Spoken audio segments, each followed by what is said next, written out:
Hey, what's up everybody? This is Trevor L. Smith and I want to share something with you that I believe that could be life-changing for some of you. You know, I am super excited about being able to do these videos because I believe that it is something in my heart to do, that it's something that I was designed to do, regardless of how some of you guys might receive it, because I got called my first name on social media and it tripped me out. I had to kind of ask myself, how do I feel about that? You know, throw yourself out there, and this person said, "You're a moron."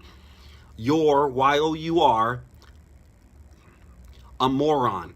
Twice they called me that. You're a moron, you know. But you know what? There's something about living your call and doing what you believe you're designed to do, fulfilling your purpose in life. And I believe one of my purposes in life is to encourage people, to inspire people to do what's in your heart. Go after that dream, go after that purpose, go after that vision. Whatever it is that you believe that you should be doing, go after it. And I want to encourage people to do that. It's all about live more, talk less. So stop talking about it and go after it. That's my whole motto. But anyway, I want to share something with you guys because I came across this passage of scripture in Matthew chapter 16, where Jesus was going across the lake with his disciples, and he said to them, "Be careful of the yeast of the Pharisees and the Sadducees." You know, and so the disciples start talking amongst themselves, talking about, "Oh shoot, you know, we forgot bread, man, he's calling us out," or whatever. And Jesus said, "Are you serious? You really think that I'm talking to you about bread?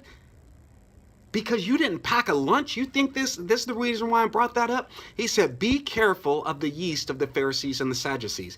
And they started talking amongst themselves, and they come to realize that he was talking about their teaching, their message. Be careful. And if you just look at what's going on in the world right now, there are a bunch of knuckleheads out there doing violent things, that are rioting, that are hurting each other, that are destroying property, that are doing a bunch of crazy things. And people want to pin that on a candidate. They want to either say it's his fault or it's her fault or it's their fault or whatever. They want to blame somebody else. Well, you know what? I want you to hear what Jesus said. He says, "Be careful of the yeast of the Pharisees and the Sadducees." I started to look up what the whole purpose behind yeast is, you know, because I am not at all at home in the kitchen, you know what I mean? When I cook dinner, typically the kids get sick, you know, and sometimes. And so I looked up what is the whole purpose behind yeast. And the whole purpose behind yeast is to cause a chemical reaction within the ingredients that are already there. And I hope you can see where I'm going with this. The yeast, the teaching, is going to react to something that is already there. Once combined, it joins together with these things that are already present within the ingredients or within somebody's heart, and that begins to rise up. There are people out there right now that are looting, that are being violent towards one another, that are destroying property, that are destroying lives. They're not doing that because of a message spoken by a candidate. They're doing that because it's in their heart to do.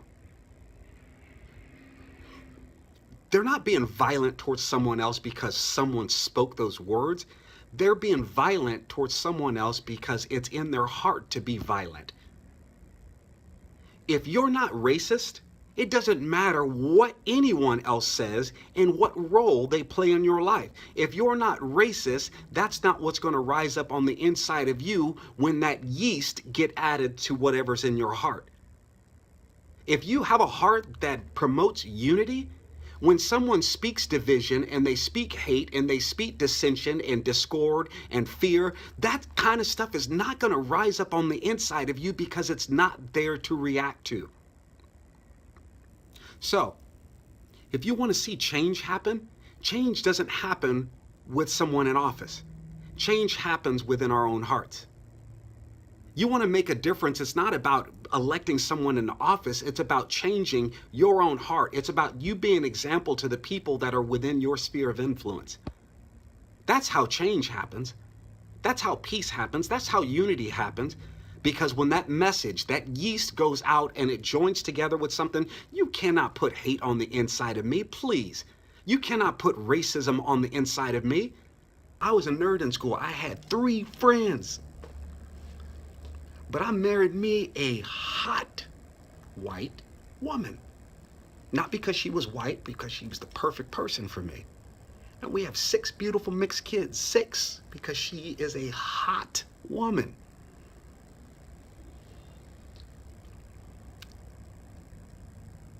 Oh man, well that's what it is. You've been whitewashed. You've been whitelashed. You've been whatever.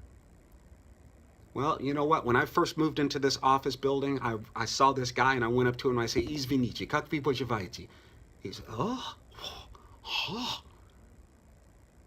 Viruski. Да. I said, я тоже. Вы говорите по-русски? Да, я говорю. Я понимаю по-русски только немного. And we have this conversation with this Russian guy. And guess what? I used to lead worship in Spanish. You can't put racism on the inside of me. Some of the best worship music that I've ever heard in my life is by Marcos Witt. Quiero levantar mis manos. Quiero levantar mi voz. Ofreciendo a ti mi vida en santidad y amor. Padre, solo a ti te ofrezco mi vida y mi corazón, y mi postro en tu presencia en adoración. Man, I tell you what. And so you want to try to put racism on my heart? Not going to happen.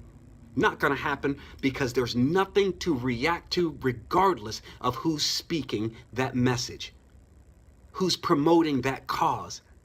So if you don't have division on the inside of you, there's nothing that can be said that should cause division to rise up on the inside of you. Racism, sexism, homophobism. How about we just get love in our hearts and respond with love when someone else tries to teach hate?